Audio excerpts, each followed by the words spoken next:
You are listening to KPMG's Energy Exchange podcast, a podcast where we explore the path to Ireland's exciting energy future. We discuss the practical things that we can do to unblock the full potential of Ireland as a major energy producer. I'm Colm O'Neill, and today I'm joined by Geraldine Heavey, who is the Executive Director for Enterprise Services at ESB. And delighted to welcome you here, Geraldine. Welcome to KPMG. Thank you, Colm. Delighted to be here. So thank you for the invite. Not at all. And I thought maybe start with, telling us a little bit about you, about your role in ESB, about ESB in general. Maybe just start with that. Sure, Colm. So as you say, I work in ESB. For those that mightn't be familiar with ESB, ESB is a diversified utility that operates across the electricity markets in the island of Ireland and Great Britain. We've about 9,000 employees, and we're involved in all parts of the electricity value chain, from generation, transmission to distribution and supply. And then we're also involved in other related sectors like telecommunications, smart energy services, electric vehicle charging infrastructure. Mm-hmm. So this year I marked 31 years in ESB. So following short stints in insurance and accountancy practice, I joined ESB, that was many years ago, as a newly qualified accountant. And over the years I've had great opportunities to rotate into different roles, both in and out of finance, in many different parts of ESB.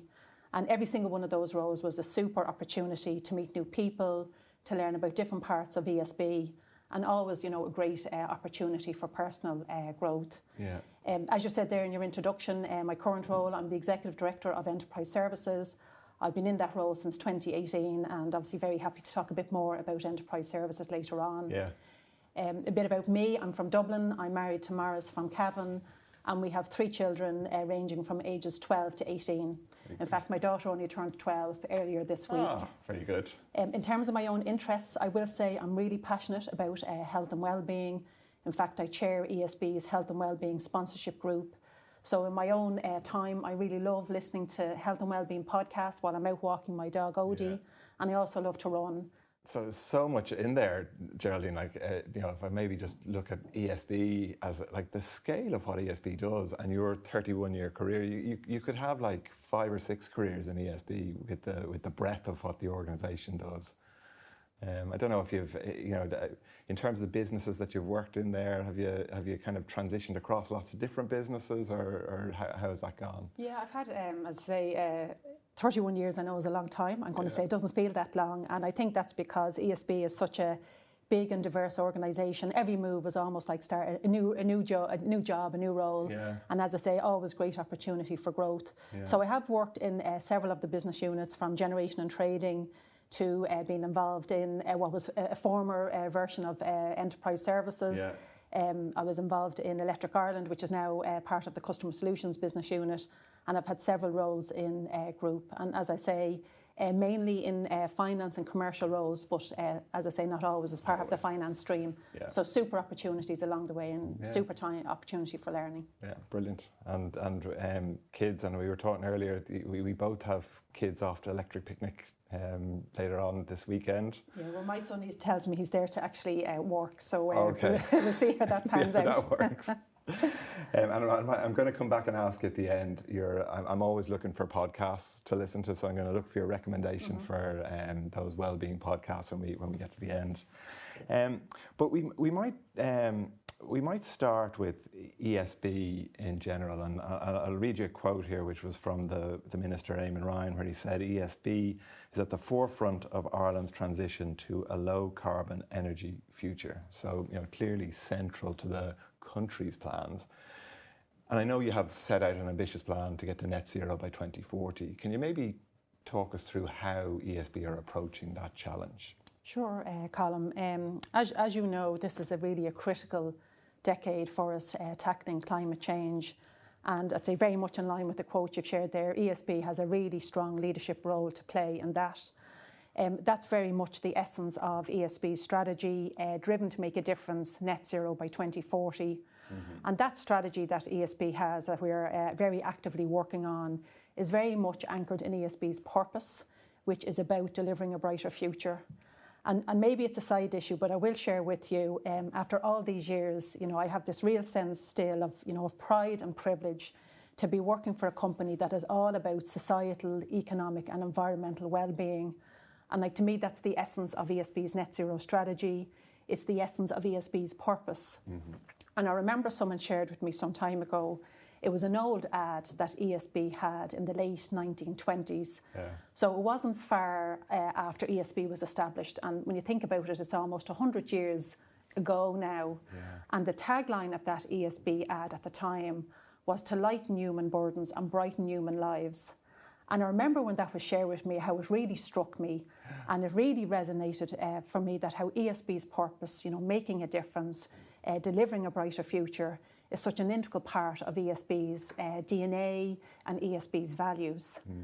So if I was to say, how are we executing our leadership role in tackling climate change, I'll talk a bit more about ESB's strategy. That'd be great, but even just that kind of that purpose and that runs through the whole organisation. Like, it really is an organisation that at critical points in the nation's history, they've stepped in and done major projects to transition. I know myself, my father was from West Cork, and when I went back there for my grandfather's funeral, as it happened, the people down there would have remembered the rural electrification programme and the role that he and his father played in kind of the wiring up of local houses. And like, it feels like we're now at another one of those moments, doesn't it? Those seminal moments that ESB are having to step in and really deliver for the country. Absolutely.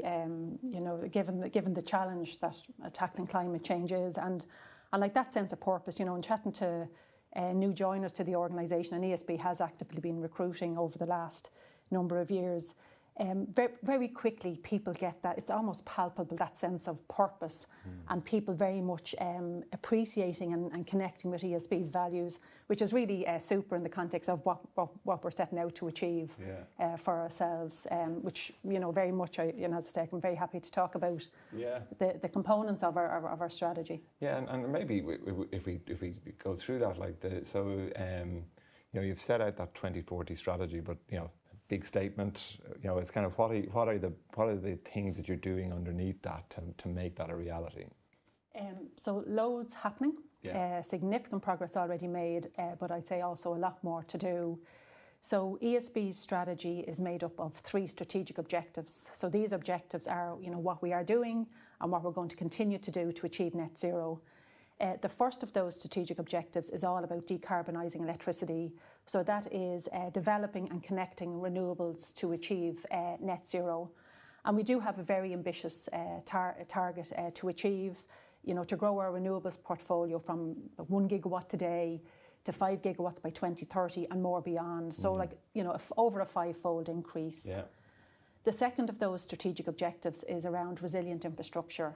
And that's very much for our 2 networks businesses, to make sure we have the resilient networks infrastructure to be able to achieve net zero. So that's to be able to connect the growing amount of renewables onto the system, as well as to really enable the electrification of heat and transport. And then the final strategic objective is all about ESB inspiring, empowering and supporting customers to achieve net zero. And I'd say many different parts of ESB have a role to play in achieving that. For ESB networks, they're well advanced in rolling out the National Smart Metering Programme, over 1.6 million metres installed already. And that's very much going to help customers have greater insights into their electricity usage, how they can get the best use of the green electricity that's being produced. And then for our customer solutions business, they're constantly looking at how to provide smart products and tariffs for customers. They're actively rolling out the electric vehicle public charging infrastructure, and then they're supporting both homes and businesses to be really energy efficient. So they're the 3 strategic objectives, which is what we're doing as part of our strategy and executing our leadership role in tackling climate change. And those 3 strategic objectives are then underpinned by 4 foundational capabilities. And these are capabilities that we are saying are absolutely critical to the success of delivering our strategy. So the first one of those foundational capabilities is all about people.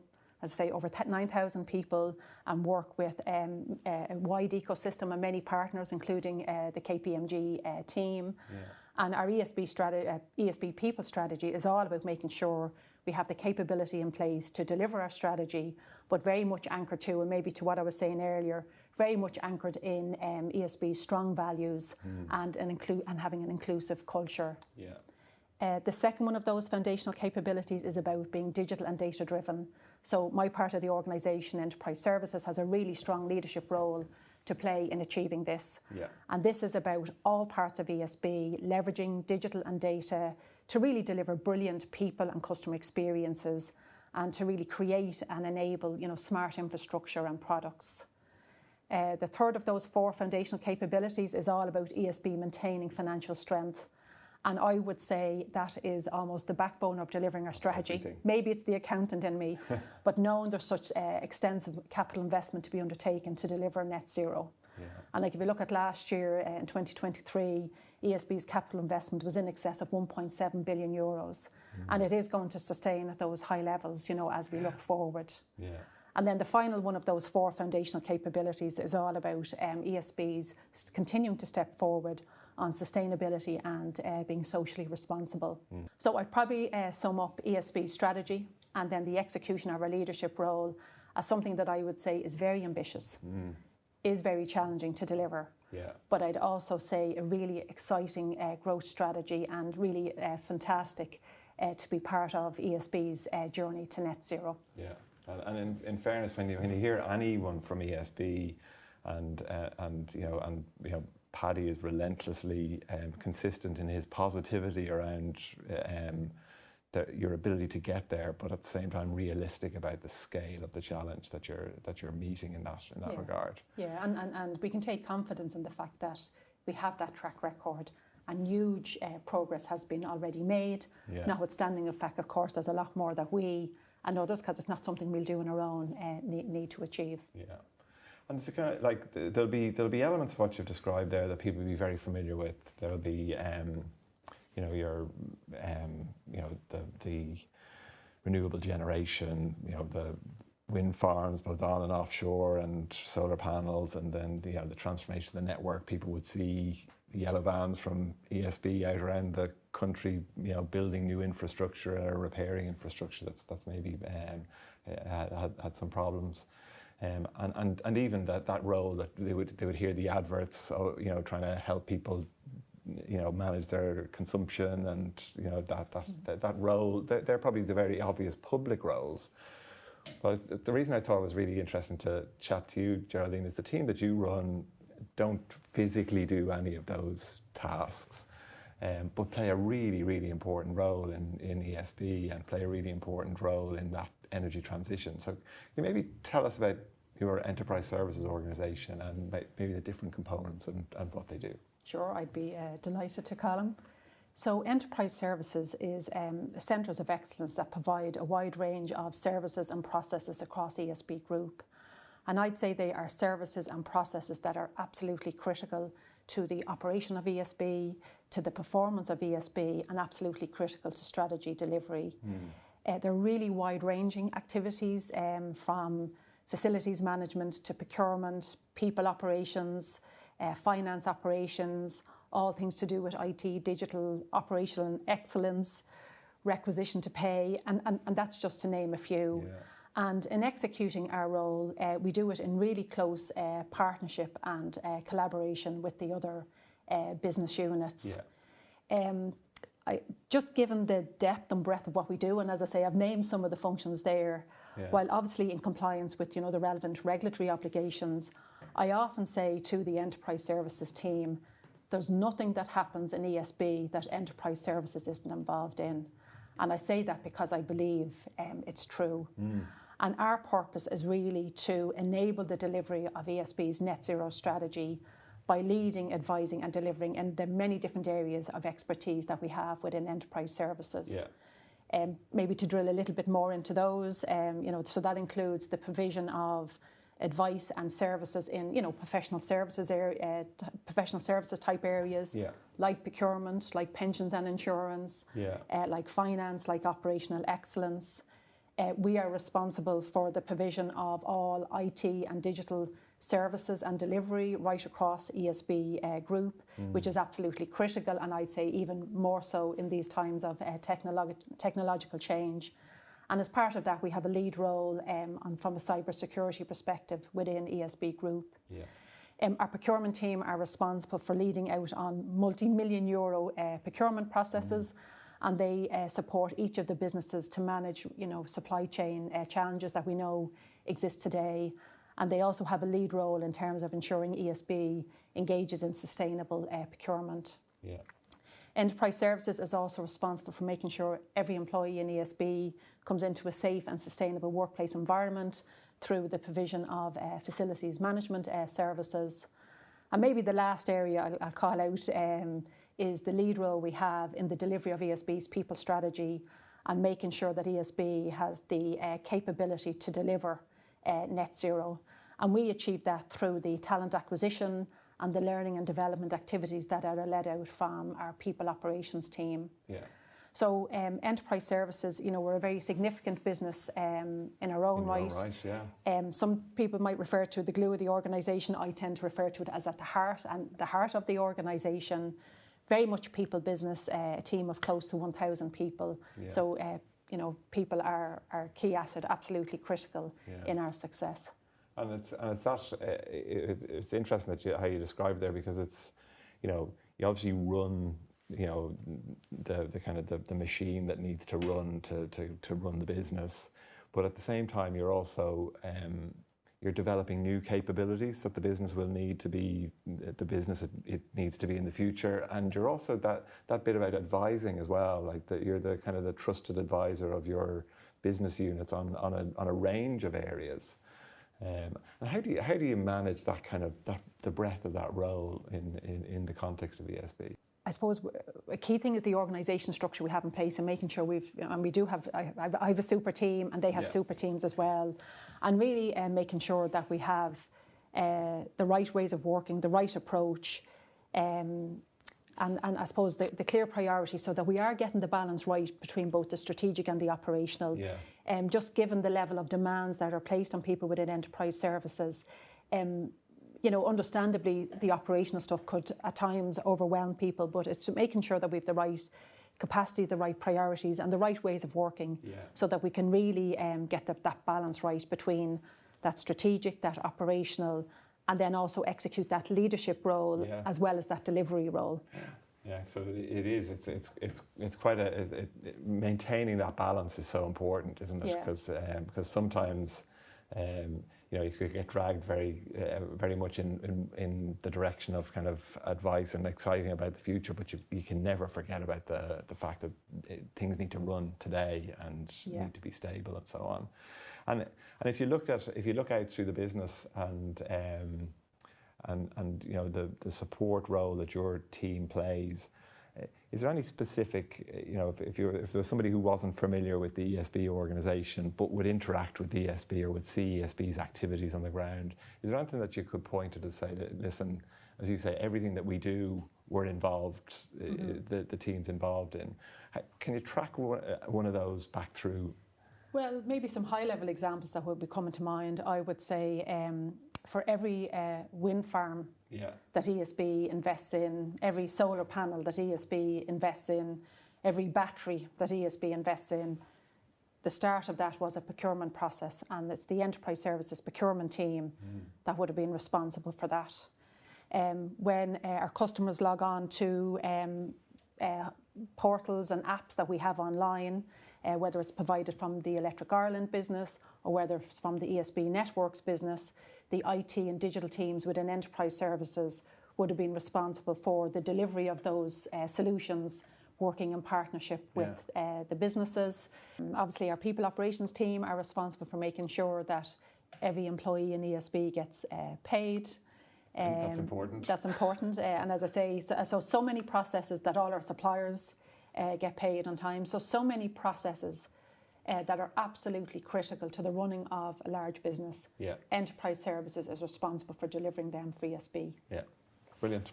And maybe coming back to you for a second. You obviously run that organisation, but you also operate as part of the overall kind of executive committee within ESB. What does a kind of a week or a month in the life of Geraldine Heavey look like?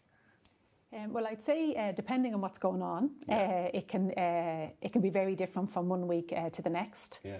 I suppose what is common throughout is it probably does involve a lot of meetings, but that's no surprise given my role.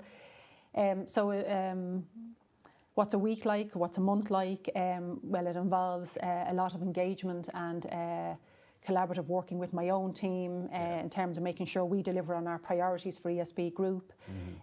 Some of it is in addressing the business as usual type stuff and keeping the lights on, and others are much more in the strategic place in terms of really trying to uplift ESB from, say, a digital and data perspective. So loads of different, a lot of team working, a lot of engagement, engaging with the wider enterprise services team. And we do have our quarterly all hands sessions where we pull our whole enterprise services team together and update them on all the significant achievements that have been made.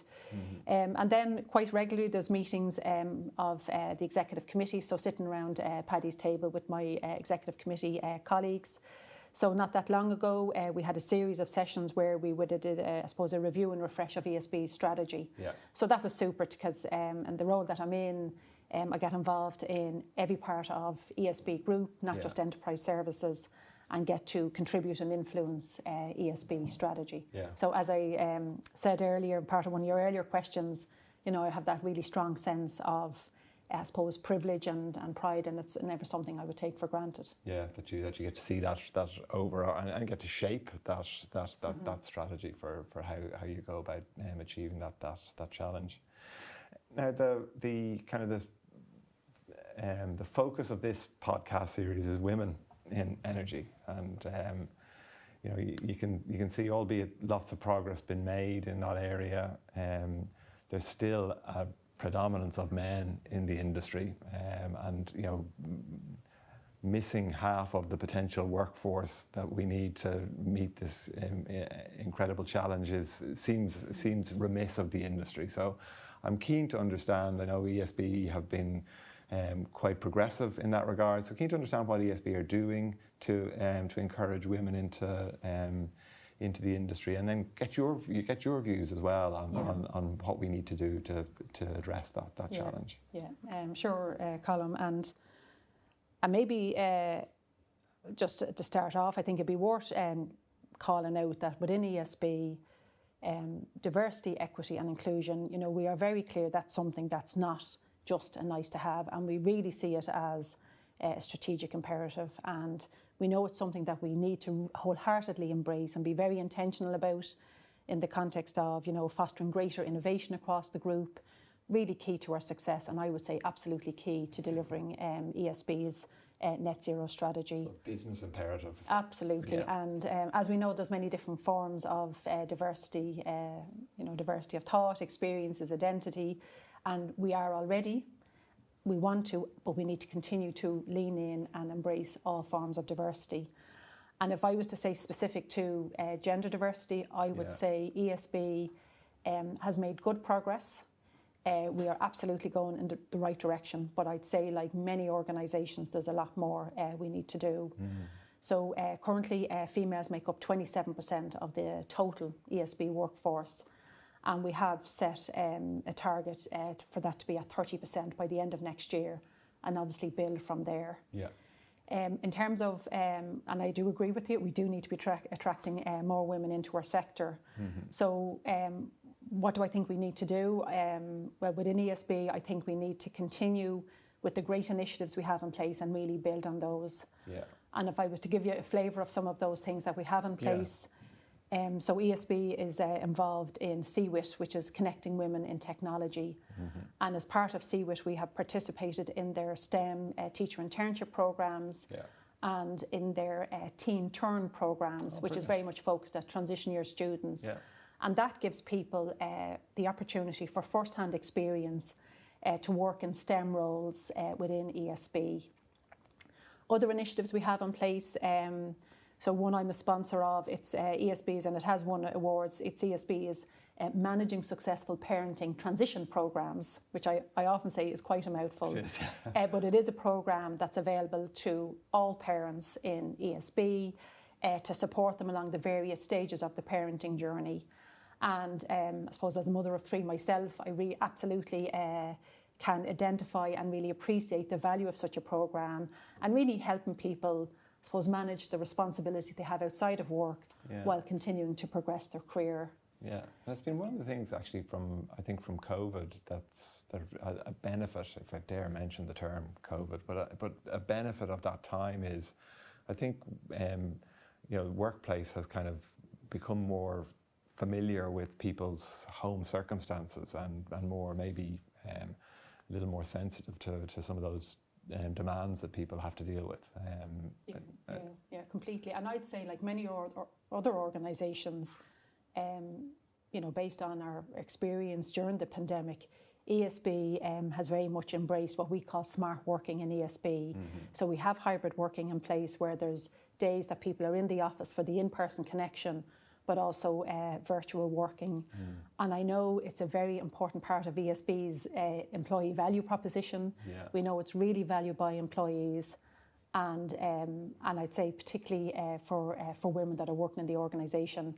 And I know, and maybe earlier on we were talking about kind of a week in my own a week in ESB for me. Like I absolutely really, and I do say to people, I'm very much a fan of smart working. I love the variety that comes with maybe working 2 days at home and then the rest of the week in the office. But I very much believe it's all about balance and making sure we get it right for the individual, the team, and the business as well. So absolutely, I think smart working and what we're doing in ESB is a huge help to getting women into our company. Some of the other initiatives that we have in Train, so last year we launched a career development programme focused on women, pathways to success, and that went really well. So this year we're scaling that up and rolling that out across the organisation. Within Enterprise Services, our own IT delivery department are very much involved in a programme which is about getting women back to the workplace. So they're involved in this digital SkillNet reboot programme. And maybe the last initiative I'll call out is, and you'll be aware of ESB's involvement, say, in ESB Science Blast, and we also do engineer and craft school visits. And when I think about my own 12-year-old daughter heading into 6th class, and she's absolutely sports mad, and she has this real limitless approach to sports, and I absolutely want her to grow up with that limitless mindset to career. So I really value the fact that ESB has initiatives like Science Blast, like those school visits, to really kind of whet the appetite for the young students today, as they progress through the rest of their schooling years and into college and career and beyond. So your kind of initiatives target the whole spectrum of life for young women or girls and young women coming through. And maybe to pull that thread a little bit, there'll be women and young girls out there today that'll be making decisions around what they do, what subjects they pick for next year, going into junior cert or leaving cert. They'll be thinking about what college course they might put in their CAO, or what job they might do as they finish college, or maybe change in jobs. Now, I doubt many of them are listening to this podcast. I would have to. Their parents might be. Their parents might be. So if you could speak to those people, what would you say to them about why you would want to pursue a career here in the energy industry? I would say it's a really exciting industry, and to be part of an industry that is well placed and has this massive opportunity to make such a difference from, I say, that societal perspective, from a climate perspective. It's a really exciting a sector to be part of, and there's so many different opportunities across so many different disciplines, from marketing to finance to engineering to IT and digital, so many different disciplines that are required to really deliver on ESB strategy, for example.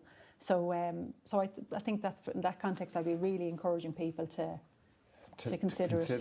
Yeah, because you can sometimes just think of it in the narrow view of building things and large scale engineering projects, but there's such a diversity of jobs that need to get done in the industry. And I think it's a brilliant industry, as you say, for this generation coming through who are very purpose driven, and that really motivates them. It's such a brilliant industry from that perspective.